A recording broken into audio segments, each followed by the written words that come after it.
Good afternoon student, कैसे हैं आप सब। आज आपका जो फार्मेसी लॉ एंड एथिक्स का लेक्चर नंबर 3 हम आज शुरू करने वाले हैं। तो इससे पहले भी हमने history of pharmacy law and ethics पढ़ी थी, बट उसका पार्ट 1 था क्योंकि ये बहुत डिटेल में थी, तो इसको हमने 2 पार्ट्स में डिवाइड कर लिया था। इसके पहले जो हमने हिस्ट्री में पढ़े थे उसमें हमने ओपीएम एक्ट्स के बारे में पढ़ लिया था, और जो ड्रग्स का इम्पोर्ट एक्सपोर्ट वगैरह है उसमें जो भी एक्ट्स यूज होते हैं उसके बारे में पढ़ लिया था। कल जो हमने एक्ट्स पढ़े थे वो क्या थे, पूरी तरीके से मतलब सक्सेसफुल नहीं हो पा रहे थे, मतलब वो रेगुलेट नहीं कर पा रहे थे। जो ड्रग और हमारी ड्रग की मैन्युफैक्चरिंग है या ड्रग्स का रेगुलेशन रूल्स है, तो उतने सक्सेसफुल नहीं थे। कुछ ना कुछ उसमें कमियां थी जिनको कवर अप करने के लिए फिर क्या नए रूल्स नए एक्ट्स बनाए गए जो आज हम पढ़ने वाले हैं। तो फर्स्ट एक्ट जिन्होंने बनाए थे वो क्या था, ये United state of America and जो हमारा कैनेडियन, मतलब जो कनाडा और यूनाइटेड स्टेट है उनने बहुत सारे एफर्ट्स किए, प्रयास किए और कुछ एक्ट्स बनाए। फर्स्ट उन्होंने बनाया फूड एंड ड्रग एक्ट 1906 में, मतलब खाद्य एंड औषधीय कानून जो था उन्होंने 1906 में बनाया, 1906 में। और सेकंड उनका था the Canadian food and drug act 1928, means the Canadian खाद्य एंड औषधि कानून उन्होंने बनाया 1920 में। फिर उन्होंने एक और एक्ट बनाया the medicinal substance act 1925 and drug adulteration act 1928 में। फिर उन्होंने क्या एक मेडिसिनल, मतलब जो हमारी दवाइयों के लिए जो भी सब्सटेंस यूज होते हैं वो एक एक्ट बनाया हमने 1925 में। और एक ड्रग एडल्ट्रेशन, मतलब ड्रग में जो भी मिलावट की जा रही है, एडल्ट्रेशन का तो मतलब हमें पता ही है, तो उसका एक्ट बनाया हमने 1928 में।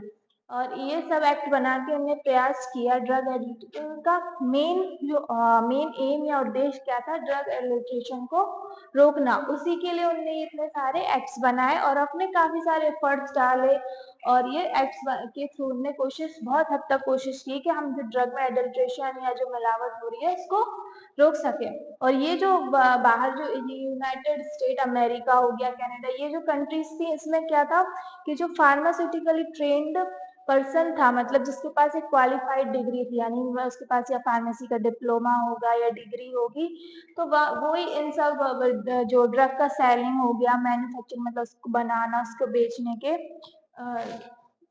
जो भी काम होते हैं वो सब वही कर सकता था जो कि क्वालिफाइड है, ट्रेंड है। बट जो हमारा इंडिया, जो हमारे भारत में है, ये प्रोविजन मतलब ये अधिनियम अभी तक नहीं आया था। मतलब वहां पे क्या था कि कोई भी बना सकता था, कोई भी बेच सकता था, कोई भी रूल एंड रेगुलेशन थे ही नहीं कि जो फार्मास्यूटिकली क्वालिफाइड है सिर्फ वही बनाएगा। ये रूल्स और रेगुलेशन अभी तक हमारे इंडिया में नहीं आए थे। फिर क्या हुआ कि इन द ईयर 1811, मतलब वर्ष 1811 में एक स्कॉच जो युवा स्कॉच के जो युवा थे जिनका क्या नाम था बार्ट, वो इंडिया आए। इसके साथ ईस्ट इंडिया कंपनी के साथ वो इंडिया आए, और उन्होंने एक छोटी सी shop, first chemist shop open की। कहाँ पे? कलकत्ता में। मतलब जो यंग स्कॉच थे जिनका क्या नाम था बातगाटे, वो क्या ईस्ट इंडिया कंपनी के साथ हमारे भारत में आए, और उन्होंने एक फर्स्ट जो छोटी सी केमिस्ट शॉप होती है, मीन्स मेडिकल स्टोर होता है, वो उसकी ओपनिंग की। कहाँ पे? कलकत्ता में। फिर क्या हुआ कि 1821 में the firm of the Smith street, मतलब जो स्मिथ स्ट्रीट की कंपनी थी, उसका फर्म स्टार्ट किया गया as a small apothecary shop. Apothecary shop कहलाती है, छोटी सी, उसके रूप में उन्होंने ओपन किया। और वहाँ पे हमारी फर्स्ट मैन्युफैक्चरिंग हुई किसकी? मेडिसिन की, 1918 में। जो ये स्मिथ स्ट्रीट कंपनी थी, उसका एक फर्म हमारे उसने एक स्मॉल शॉप ओपन की, और जहाँ पे फर्स्ट मैन्युफैक्चरिंग हुई मेडिसिन की इन 1918 में, मतलब 1918 में हमारे यहाँ इंडिया में जो है फर्स्ट मैन्युफैक्चरिंग हुई मेडिसिन की। फिर at the beginning of this century the pharmaceutical industry did not exist in India, मतलब जब इस सेंचुरी की बिगनिंग स्टार्टिंग हुई तब हमारे इंडिया में क्या फार्मास्यूटिकल इंडस्ट्री उतना ज़्यादा एग्जिस्ट नहीं करती थी। मतलब बाहर तो फार्मास्यूटिकल कंपनियां बहुत ज़्यादा थी, एंड हमारे इंडिया में इतना ज़्यादा उसका कोई प्रचार या प्रसार नहीं था कि फार्मास्यूटिकल इंडस्ट्री कैसी होती है, क्या होती है।